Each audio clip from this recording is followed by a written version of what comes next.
Hello, मैं विनीश्वर।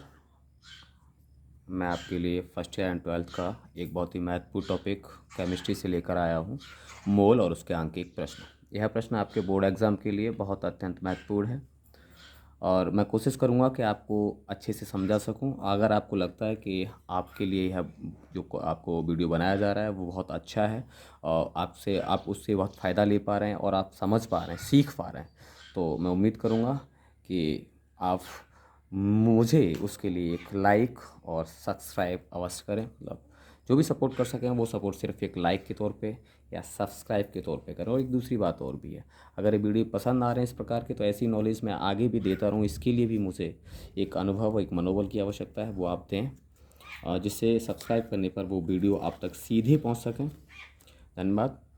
समय कम लेते हुए सीधे कॉन्सेप्ट पे चलते हैं। कॉन्सेप्ट का नाम है आज मोल और उसके आंकिक प्रश्न। जैसे आपको दिख रहा है, मूल क्या है। ये जो मूल कॉन्सेप्ट दिया था वो वैज्ञानिक एवोगाड्रो ने दिया था। वो बहुत ही अच्छे वैज्ञानिक थे।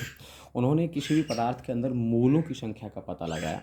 उन्होंने बताया किसी भी पदार्थ में मोल कितना हुआ करता है और मोल होता क्या है। तो उन्होंने एक अवधारणा दी और उसको एक आगे चल के बहुत बहुत एरिया में यूज़ किया गया। तो देखते हैं मोल अवधारणा क्या है।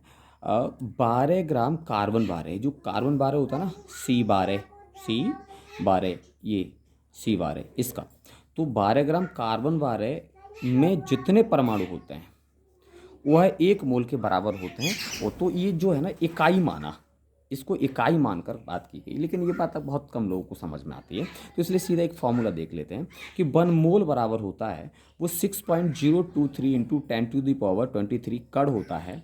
अब कण क्या होता है बेटा? कण एक पार्टिकल होता है। अब पार्टिकल क्या क्या क्या पार्टिकल केमिस्ट्री के अंदर हो सकते हैं?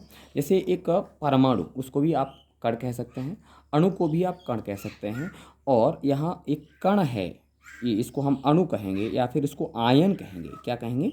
आयन। सॉरी, ये गलत लिखा हुआ है, आयन। यानी परमाणु, अणु और आयन, इन तीनों को हम कण का रूप दे सकते हैं, कण कह सकते हैं। आप समझ के, मतलब ये क्यों ये लिखा? क्योंकि कभी सवालों में परमाणु पूछा जाता, परमाणु कितने होंगे, इतने ग्राम में, इतने मोल में, कभी अणु।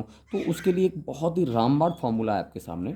वो फॉर्मूला, और इस फॉर्मूले से आप किसी भी प्रकार के प्रश्नों को सॉल्व कर सकते हो। मोल से संबंधित किसी भी प्रकार का क्वेश्चन आपसे नहीं बचेगा, मैं उम्मीद करता हूँ।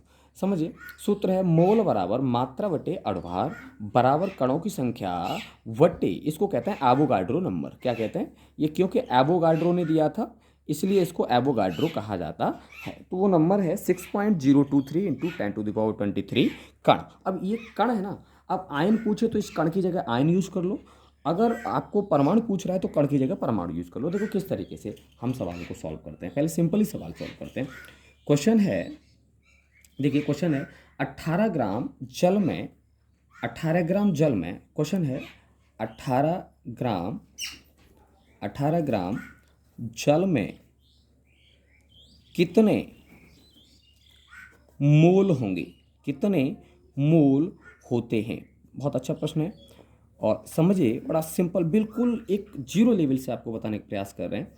होंगे, हल करेंगे तो सबसे पहले हमें क्या क्या दिया है?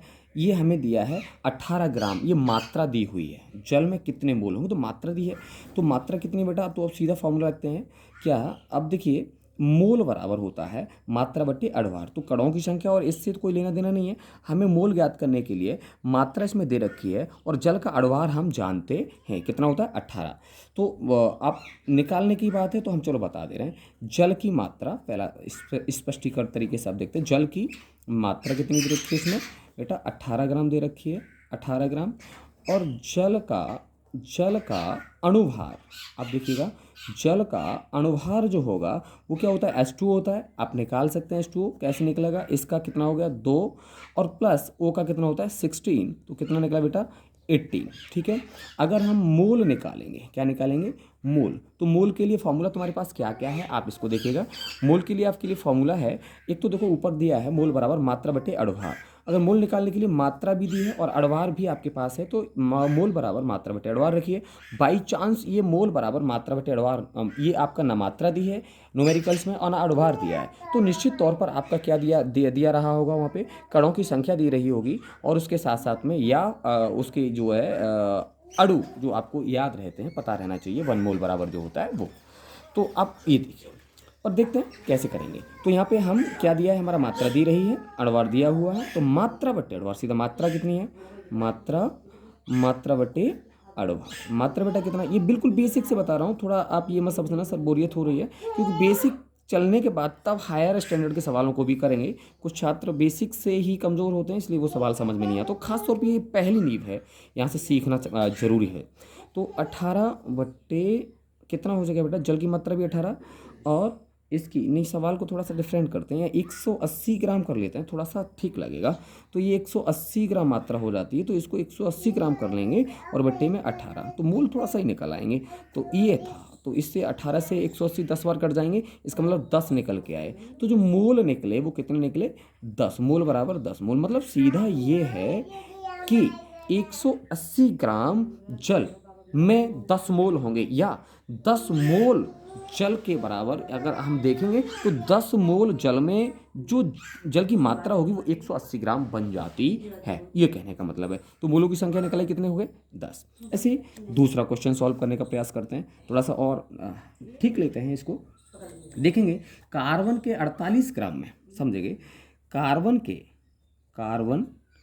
के सवाल समझना, 48 ग्राम में, कार्बन के 48 ग्राम में उपस्थित कार्बन के परमाणु, अब देखो डिफरेंट आ रहा है, 48 ग्राम में उपस्थित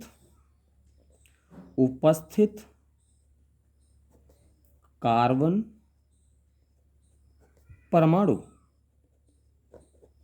कार्बन परमाणु की संख्या ज्ञात कीजिए, परमाणु की संख्या ज्ञात कीजिए, परमाणु की संख्या ज्ञात करा रहा है एक बार।